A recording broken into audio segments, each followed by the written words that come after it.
வணக்கங்க, நான் உங்க சமையல்காரர் பொண்ணு. இன்னைக்கு நம்ம சமையல்காரர் பொண்ணுல பார்க்க போறதுங்க இனிப்பு கச்சாயங்க. இன்னைக்கு நம்ம கச்சாயம் வந்து கோதுமை மாவுல செய்ய போறோங்க. ஃபர்ஸ்ட் கச்சாயம் செய்யறதுக்குங்க இந்த மாதிரி நல்லா பழுத்த ஒரு வாழைப்பழம் எடுத்துக்கலாங்க. இந்த வாழைப்பழத்தோட தோலை உரிச்சிட்டுங்க இது நல்லா கூலாட்ட பிணைஞ்சிக்கலாங்க. ஃபர்ஸ்ட் ஏன்னா முதல்லயே வாழைப்பழத்தை நல்லா பிணைஞ்சு போடுங்க. இல்லாட்டி மாவெல்லாம் போட்டதுக்கப்புறம் வாழைப்பழத்தை முழுசா போட்டு நம்ம பிணையும் போதுங்க வாழைப்பழம் வந்து கொஞ்சம் திப்பி திப்பியாக இருக்கும். அதனால முதல்ல வாழைப்பழத்தை போட்டு நல்லா குழப்பம்னு பிணைஞ்சு போடுங்க. இப்போ வாழைப்பழத்தை நல்லா பிணைஞ்சாச்சுங்க. இதில் 100 கிராமுக்கு கோதுமை மாவு எடுத்து வச்சுருக்குங்க. இதையும் போட்டுக்கலாங்க. 100 கிராம் கோதுமை மாவுக்குங்க 50 கிராமுக்கு வெள்ளை ரவை எடுத்து வச்சுருக்குங்க. இதையும் போட்டுக்கலாங்க. இதில் 100 கிராமுக்கு கரும்பு சர்க்கரை எடுத்து வச்சுருக்குங்க. இதையும் போட்டுக்கலாங்க. இதுலேங்க 1 டேபிள் ஸ்பூன் அளவுக்கு ஏலக்காய் தூள் போட்டுக்கலாங்க. நம்ம ஏலக்காய் தூள் போடும்போது சும்மா மனம் நல்லா இருக்குங்க.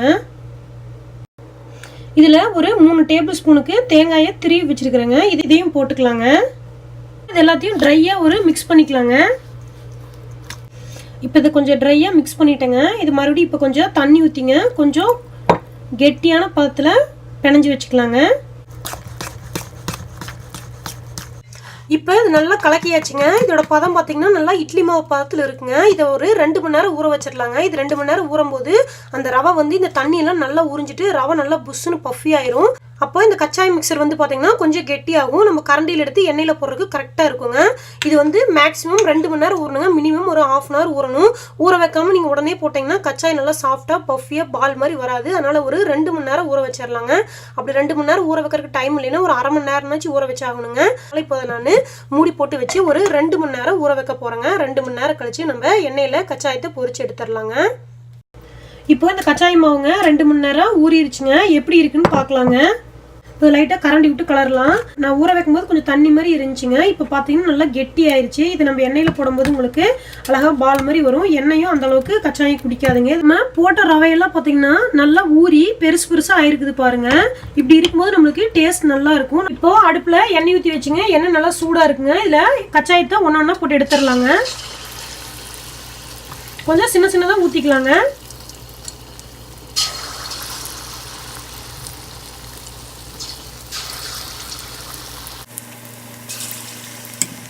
பார்த்தீங்கன்னா 2 மணி நேரம் ஊறினங்காட்டி நல்லா புஷ்ஷுன்னு நம்ம எண்ணெய்க்குள்ள ஊற்றினே மிதந்து மேலே வருது பாருங்க.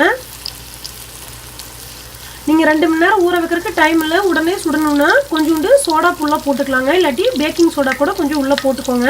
நல்லா வெந்ததுக்கப்புறம் திருப்பி விட்டுடலாங்க. இன்னொரு சைடு நல்லா வேகட்டுங்க. அடுப்பு வந்து கொஞ்சம் மீடியம்லேயே இருக்கணுங்க. அப்போ தான் உள்ளால இருக்கிற மாவும் நல்லா வேகுங்க. இப்போ பார்த்துட்டிங்கன்னா கொதியெல்லாம் லேசாக அடங்கிருச்சுங்க. இப்போ கச்சாய் ஃபுல்லாக வெந்துருச்சுங்க. எடுத்துடலாங்க.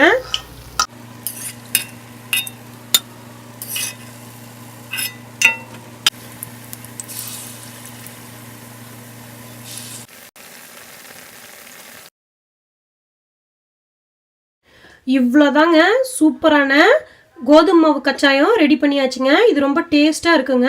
நம்ம அடிக்கடி ஸ்நாக்ஸ் செய்கிற மாதிரி இருந்தாங்கன்னா இந்த மாதிரி நம்ம கோதுமை மாவுலையும் வாழைப்பழமெல்லாம் போட்டு செய்கிறதுனால இது கொஞ்சம் ஹெல்த்தியாகவும் இருக்கும். குழந்தைங்களுக்கு ஈவினிங் டைம் ஸ்நாக்ஸாக கொடுக்கலாங்க. லஞ்ச் பாக்ஸ்க்கு ஸ்நாக்ஸாக கொடுத்துட்றக்கு இது ரொம்ப நல்லாயிருக்கும். இது 1 வாரம் வரைக்கும் கெடாதுங்க. கண்டிப்பாக நீங்களும் உங்கள் வீட்டில் இந்த கோதுமை மாவு கச்சாயத்தை செஞ்சு பாருங்கள். எப்படி இருந்துச்சுன்னு உங்கள் கமெண்ட்ஸ் எனக்கு சொல்லுங்கள். இந்த வீடியோ உங்களுக்கு பிடிச்சிருந்தா சமையல்காரர் பொண்ணுக்கு சப்ஸ்கிரைப் பண்ணுங்கள். இன்னொரு சூப்பரான வீடியோவோட உங்களை சந்திக்கிறேன். தேங்க்யூங்க. பேர் என்ன? கச்சாயம். Very good. உள்ள அம்மா என்ன போட்டிருக்கேன்? பனானா. எப்படி இருக்கு? வாயில இருந்து எடுத்துட்டு சொல்லு. எப்படி இருக்கு? யம்மி. தேங்க்யூ தம்பி.